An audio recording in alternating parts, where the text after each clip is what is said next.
कानून पास किए हैं, जिसके विरोध में ये हमारे किसान भाई पूरे हिंदुस्तान से इकट्ठा होकर दिल्ली के सड़कों पर अपना प्रोटेस्ट का दर्ज करवा रहे हैं।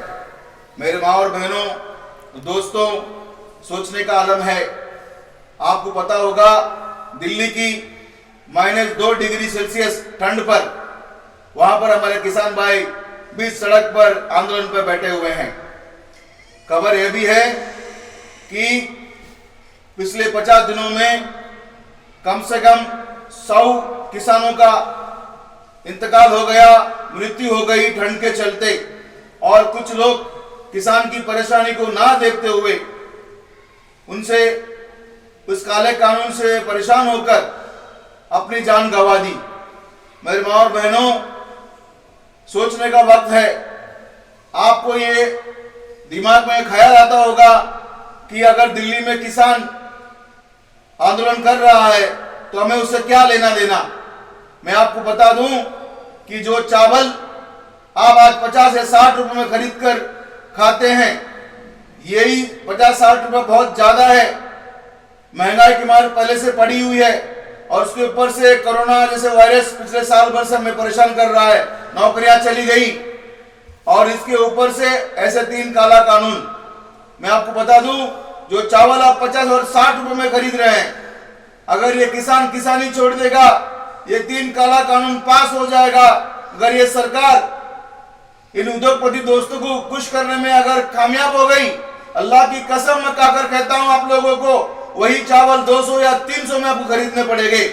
या इनके दोस्त उद्योगपति जो है, ये जो रेट तय करेंगे, ये जो रेट निर्णय करेंगे, उसी प्राइस पर, उसी रेट पर आपको खरीदना पड़ेगा। सोचिए कैसा आलम होगा आपके घर पर। आज हम परेशान हैं लाइट बिल, स्कूल का फीस भरने से।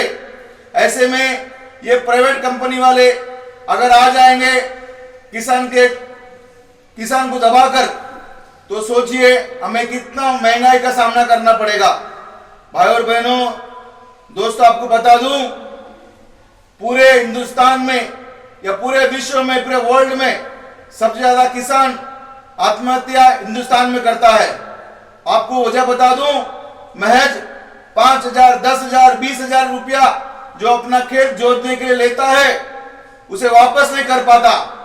उसको शर्मिंदगी महसूस होती, वो परेशान हो जाता है, उधार उसे सताने लगती है, तो वो आत्महत्या कर लेता है। 15 से 20,000 किसान जो है सालाना हिंदुस्तान में आत्महत्या कर लेते हैं। और उनको और परेशान करने के लिए, जानबूझकर उनसे किसानी छुड़वाने के लिए ये मौजूदा सरकार जो है ये 3 काले कानून पास करवाए हैं।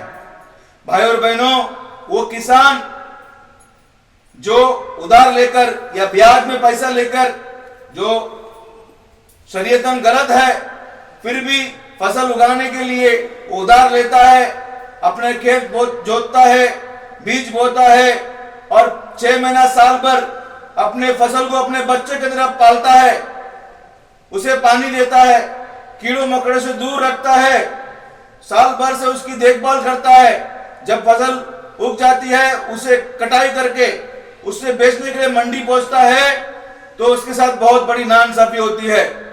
भाई और बहनों, बता दूं, आप सोच में पड़ जाएंगे कि उस किसान से 1 रुपये या 2 रुपये किलो में उसकी चीजें खरीदते हैं प्राइवेट वाले, और ये किसान परेशान होकर, आपने वीडियो में देखा होगा कि किस तरह अपने साल भर 6 महीने जो बच्चे की तरफ किसान उस फसल को पालता है, उसी फसल को